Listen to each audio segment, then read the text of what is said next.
Detroit Homecoming has been made possible in part by the Ford Foundation, reducing poverty and injustice, strengthening democratic values, promoting international cooperation, and advancing human achievement, and the William Davidson Foundation, advancing the cultural, economic, and civic vitality of Southeast Michigan, the State of Israel, and the Jewish community.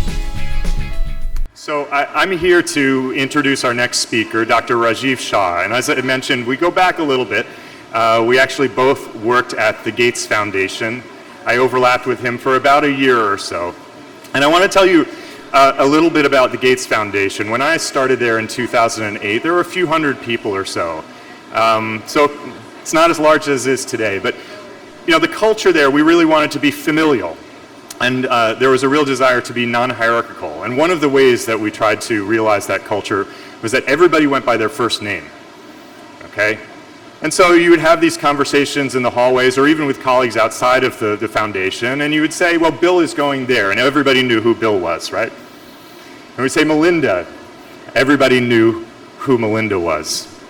And then there was Patty and Jeff. That's Patty Stonecipher and Jeff Rakes, the founding executive director or CEO of the Gates Foundation, and her successor, Jeff Rakes. And so in order to really understand the culture, when I started in 2008, I was kind of attuned to these first names, right? There was no org chart. You just had to pick up, okay, this name kept coming up. And so I heard Bill and Melinda and Patty and Jeff, and then there was this Raj guy. Like, who is Raj? And it turned out to be Dr. Rajiv Shah. And so I was early in my days, and so of course I went and Googled him. Well, actually, since we were at the Gates Foundation, I slowly powered up my Windows machine, and I took off my Zune, and I binged him. But here's what I found out about him. Raj had both a medical degree and a degree in economics from the University of Pennsylvania. He had gone on to become a health policy advisor, I think when he was like 12, for Vice President Gore. He had started at the Gates Foundation in 2001. I don't know what employee number you were, but I know he didn't get stock. And he had done various jobs at the Gates Foundation, from chief economist to working on strategy, to at the time, I think in 2008, he was head of the Agricultural Development Program, which was giving away $500 million a year around the world to support small shareholder farmers in different parts of Africa and other parts. So he and I worked a little bit together. We overlapped about for a year. But I had my eye on him, and I was curious what he was going to do next. And sure enough, he went on to do great things. He went on to the Obama administration, where he led a USAID.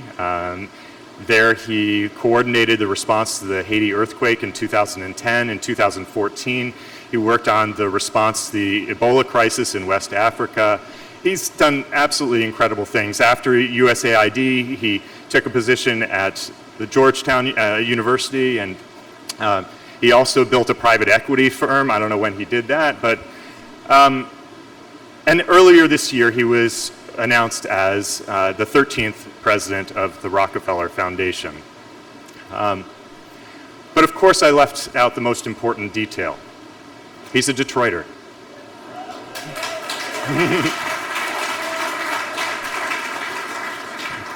He went to Groves High School in the suburbs. His undergraduate degree was at University of Michigan, go Blue.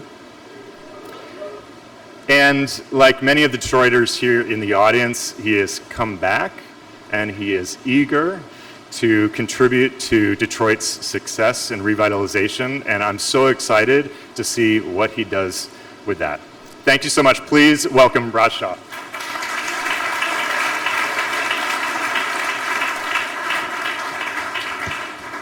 Thank you, Darren. That's a very, very kind introduction. I really appreciate it, and thank you for your leadership. I want to, good morning, everybody. I'm super excited to be here in what I understand is an old sock factory converted into this super cool meeting space. right next to a racing facility where you see the race car on the roof there. That feels like the kind of thing that only happens in Detroit. And so it's really exciting to be here. I want to thank Representative Dingell's here, who's been a friend for a long time. Thank you for being here. And I do want to say that the Rockefeller Foundation has had this great history working in cities around America.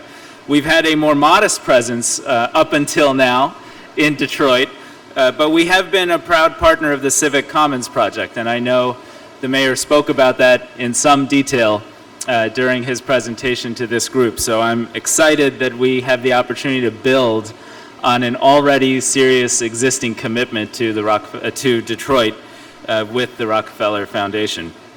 Now, like most of you, at least how many of you are what they're calling here expats? I don't know about that term, but oh, cool. Well, welcome back. I see many friends in the audience that fit that bill. And perhaps, like me, you have been taking a few walks down memory lane. It's kind of Nationals baseball season in the town that I live in right now. And so the roar of '84 and the 35-5 Tigers are something I've been thinking about. The Pistons back-to-back championships around that time. The huge turnout for Pope John Paul II. Probably my first exposure to like global leaders and global leadership outside of America was when Nelson Mandela visited Detroit. I don't know how many of you remember that, but he came to a Ford factory and he spoke to assembly line workers there, and he went to the Tiger Stadium and spoke about some of the common values that we all hold dear. So with all of that in the back of my mind, it's exciting to be here. But I do have to say, one of my favorite memories of Detroit is more recent.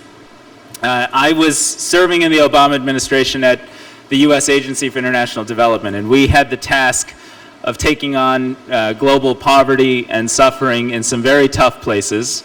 During my tenure, our very largest program was in Afghanistan. And frankly, for less than 2% of the cost of the war, we got 8 million girls in school. We had the fastest reduction in under 5 child mortality, child death anywhere in the world, trained 17,000 civil servants, including 8,000 women, and worked with the government to create some opportunity for our troops to come home and that country to maintain some degree of stability without putting American lives on the line every day.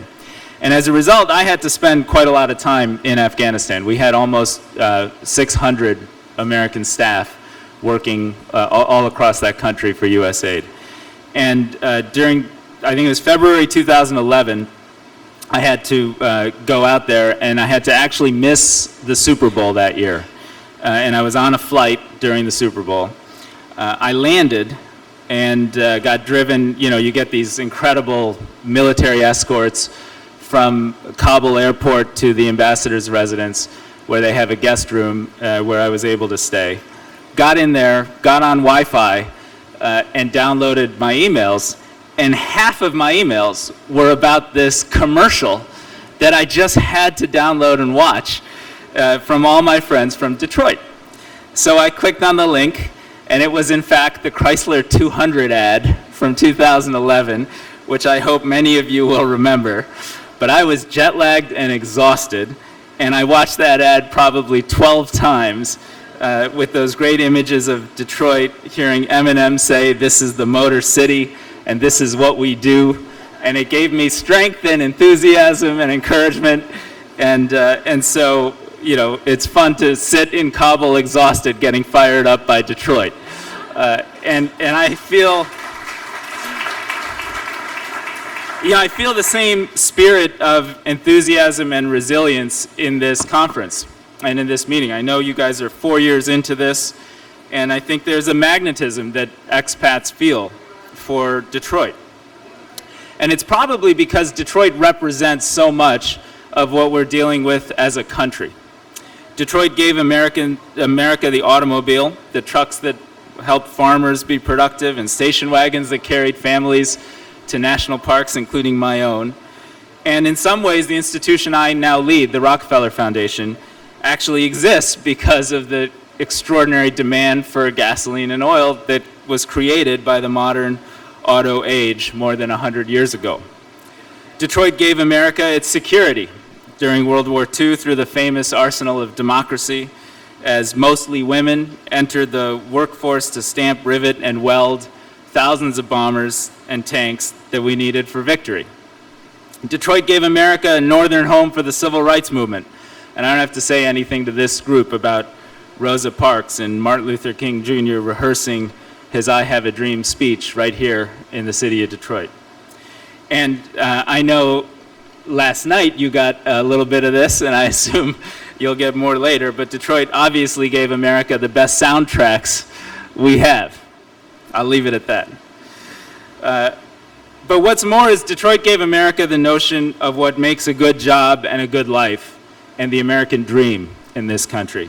And as I have started at the Rockefeller Foundation, we have made a determination to focus on cities and communities that have an opportunity to grow and rekindle the spirit of the American dream in our economy. And that's really what brings me here today. In Detroit, we created the concept that if you work hard and play by the rules, you'll have an opportunity to have a solid middle-class life characterized by mobility and opportunity.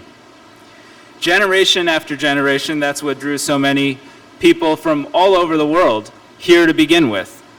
They saw Detroit as a place where they'd have stability and where their children would have the opportunity to get ahead. And that's true in my own family. I was born in Michigan, in Ann Arbor, thanks to the promise of a good job for my father, first at Bendix Aerospace in Ann Arbor and then at Ford Motor Company, where he worked for more than 3 decades. In those days, Detroit did in fact embody the American dream. The Big Three sold 9 out of 10 cars made nationwide. Hardworking families, including immigrant families like my own, could expect a multi-generation career with one employer and good public schools, which I went to, for their kids. And it wasn't perfect, and I know even later today we'll talk more about the 1967 uprisings and the deep-seated structural racism that still exists today. But it did afford one a chance at upward mobility and opportunity. And I've thought a lot about that since joining the Rockefeller Foundation. We're living at a time of great insecurity and inequality. Some call it America's second Gilded Age. We've seen since the 2008 recession, the great majority of income gains go to just the top 1% in our country. For many, work is in fact losing its value as a source of pride, identity, and basic human dignity. The absence of work is now proven to be closely correlated with increase in challenges around mental health, anxiety, and despair, thanks to research done right here by University of Michigan researchers. Through our foundation's 104-year legacy, we've had some incredible wins at home and around the world. We helped invest in science, in public health and medicine that led to the creation of the yellow fever vaccine and saving millions of children from disease and unnecessary suffering.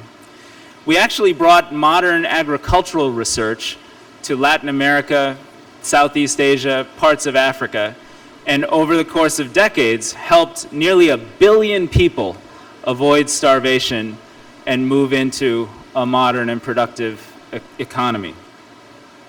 Today, as we look forward, we see one of the fundamental challenges we're facing around the world as rekindling, understanding, and recreating better opportunities for a genuine American dream right here at home, in Detroit, but all over the United States of America. And to us, there are 3 basic pillars we're trying to think about to invest in that lie at the heart of the American dream, each of which has strong roots here in Southeast Michigan. The first pillar is jobs that afford people a real middle-class wage, more than a minimum wage or a living wage, a wage that enables workers to share in the profits they create, that allows them to be active consumers, that lets them save for comfortable and secure retirement, and that leads to greater upward socioeconomic mobility for their families. Henry Ford invented that concept a century ago when he doubled workers' wages and created the now famous $5 wage. His motivation at the time, of course, was to reduce turnover and have more stability in the workforce. But another result was that workers could suddenly afford to buy the Model Ts they were building, and that balance of consumer opportunity became a key to Ford Motor Company's success. Many employers, including Ford sometimes, and the Standard Oil Corporation for that matter, didn't always apply labor-first lessons in their day-to-day work, but the modern labor movement grew out of battles like the 1937 Battle of the Overpass at River Rouge, and did in fact lead to basic labor standards, both for those who were formally part of labor unions and for the rest of our country, as those labor standards and protections proliferated through public policy. That we see as the second pillar of opportunity underpinning an American dream. Policies that ensure that if you work, you have the opportunity to be compensated fairly, and benefits that allow you to have health care and retirement taken care of so that you can have a more productive future. Today, the Rockefeller Foundation is making policy investments to help usher in those types of benefits and policies. The third pillar emerged out of the policies and programs that comprised America's public social safety net, all intended to make sure no one who works hard has to suffer just because they lose their job, get sick, or have a disability. This too has deep roots right here in Detroit.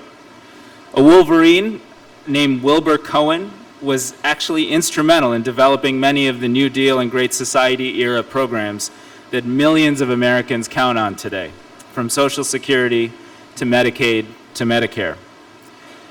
Because of these pillars of opportunity, today we think of a good job as one that can lead to a middle-class lifestyle, and are generally optimistic about the opportunity children in those families might have for a brighter future.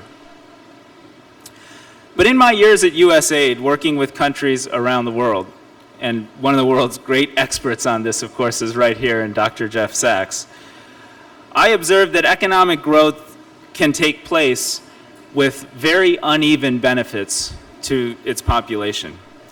Some countries around the world used a rapidly growing GDP to lift millions of people out of poverty and into the middle class. Others concentrated the wealth and power that was represented by that income in the hands of just very few, leading to corruption, inequality, and in many cases, despite rapid growth, very, very modest, if any, gains in the kind of core indicators of human welfare and opportunity. So one lesson we take away from that, and it bears repeating in Washington today, is that not all economic growth is equal, and that if we really want people to have opportunities, we have to have more active leadership and partnership from government, the private sector, philanthropies, and civil society, like we're seeing here in Detroit. And while Detroit has that leadership today, it hasn't always in the last 50 years, as you know. And in fact, that has become the experience of our country. Perhaps the most powerful statistic I've seen since joining the Rockefeller Foundation was the work of the economist Raj Shetty out of Stanford, that shows that if you were born in 1960 or 1970, you were almost certain, frankly, unless your last name was Ford or Rockefeller, you were almost certain to do better than your parents economically. That has started to change. And 1980 is the first year where the people born in 1980 and beyond now have less than 50% chance of doing better than their parents across the entire income space in the United States.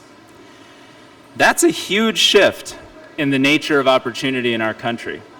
That, I think, has led to the nature of our politics in our country getting more coarse and more difficult. And if we're going to do something about our politics and our society, how we interact with each other, and how we expand opportunity, we have to deal with that fundamental constraining of economic opportunity across the country. And in my view, Detroit is very much leading the way in showing our country how to do better. It used to be that if you spent your day creating value for one of America's top companies, they paid you for it. Today, if you spend your day online creating terabytes of data that marketing-led companies sell for profit, it may be unlikely. You may get free services, but it may be unlikely that you'll ever see a cut of that. These modern technology-oriented companies also have much smaller workforces. Think of this. In 1979, General Motors had a $50 billion market cap, and that rested on the work of 850,000 Americans. Today, Facebook's market cap, adjusted for inflation, is nearly 10 times that size, but it employs only 17,000 employees, more than 90% less than GM did at that time. Faced with fewer big company job prospects, more and more Americans are in fact choosing to be self-employed, whether as an Uber driver, a house cleaner, a contractor, or a freelancer. And that creates all kinds of challenges as folks try to build productive careers, especially young people who often spend a lot of their early career in those types of roles. Our safety net is under attack. I'm not going to get into that in great detail, but today, nearly 60% of Americans cannot cover a $500 unplanned or emergency expense, like needing new brakes on their car or taking a family member to the emergency room or a medical service center. If nothing changes, things will only get worse for more people. So we know we have a role in doing something to turn this around. Employers need to show more responsibility, as so many right here in Detroit are doing.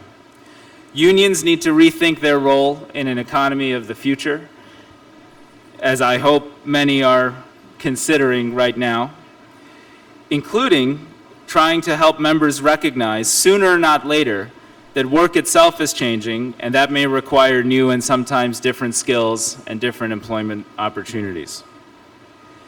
And workers themselves and politicians need to recognize that some jobs simply aren't coming back and need to be more open-minded about how their talents can be applied to the good jobs that actually exist. For philanthropy's role, we know that we can't be the engine of real job creation in America or Detroit. Nor is it our place to swoop in and pretend we have the answers. But I think Detroit has shown that philanthropy can play a tremendous role in helping governance and government and businesses be successful. I'm extraordinarily proud of the partnerships between so many philanthropic organizations led by Ford and Kresge, JP Morgan, and not a philanthropy, and others as part of the grand bargain that put this city back on its feet. At the Rockefeller Foundation, we're eager to learn from those examples and apply that kind of new thinking as we go forward. In fact, economic opportunity has long been one of our animating principles. In the early 1900s, we actually fought to eradicate hookworm in the American South after learning that it was the single greatest obstacle to people holding down and keeping jobs. During the Great Depression, we seed funded the American Public Welfare Association, a critical organization that helped get Social Security passed into law. More recently, we've helped large-scale employers from Walmart to many other retailers create what's known as impact hiring, the idea that companies can address their entry-level talent needs while also improving job outcomes for specific communities that may face greater barriers to being employed by those companies. Over the last 2 years, our work in the impact hiring space has helped 5 of the 10 largest employers in America, which together represent a workforce of 5 million people, specifically create more than 100,000 jobs for otherwise disaffected communities in cities all around our country. For 104 years, our mission has been to promote the well-being of humanity throughout the world. That's why as we begin to tackle these problems, we will always be mindful of what work and a good job does for a person's well-being. Because for a lot of people, their job is more than a paycheck. I've seen this in my dad, and I've seen this in my family. That job is about pride and self-worth. It's what makes someone feel independent and important, and that they're contributing in a productive way to their community, to their family, to their children's. It says to everyone we meet that we have something to offer and something to contribute to society, and that no matter what our faults, flaws, or failings may be, there is somewhere we belong, where we have a role and our contribution is valued. It tells us that our lives have meaning beyond our own. That's what a job has meant to generations of Detroiters and generations of Americans. It's what my dad's job meant to him and to our family for more than 3 decades here in Detroit. And we're confident that we, the Rockefeller Foundation, can work with partners here in Detroit through this great conference and through many other vehicles to help expand access to those kinds of jobs right here in Southeast Michigan, and hopefully create a bright, shining example for the rest of the country as we try to deal with some of the fundamental challenges that are taking place in our nation. Thank you, and thanks for the opportunity to be with you.